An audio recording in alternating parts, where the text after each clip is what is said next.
Kryeministri Edi Rama ishte këtë të hënë në Vlorë ku zhvilloi një takim me operatorët turistik. Në fjalën e tij, Rama u kërkoi atyre që të veprojnë me strategji duke mos e pasur synimin vetëm te fitimi, por edhe tek tërheqja dhe rikthimi sërish i turistëve në vend.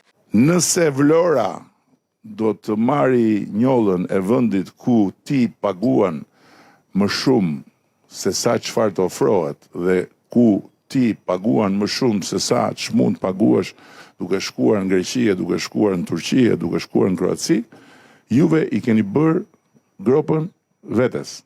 Po flas për gropën e investimeve. Është kaq e thjeshtë.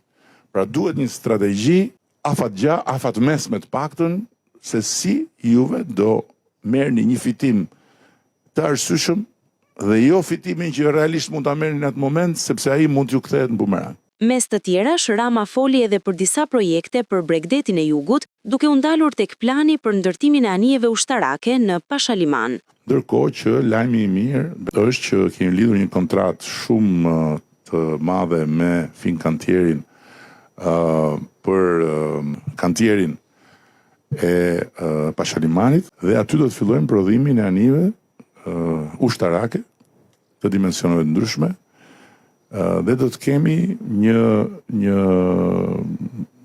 investim jashtëzakonisht të rëndësishëm të përbashkët mes nesh dhe italianëve dhe do të bëhemi edhe eksportues të anijeve ushtarake në Shqipëri. Përveç se do plotësojmë dhe nevojat tona. Mëtej, kryeministri u shpreh se Shqipëria do të ketë mundësinë të tërheqë akoma më shumë turist edhe jashtë sezonit në vjesht dhe për këtë duhet të jetë e përgatitur.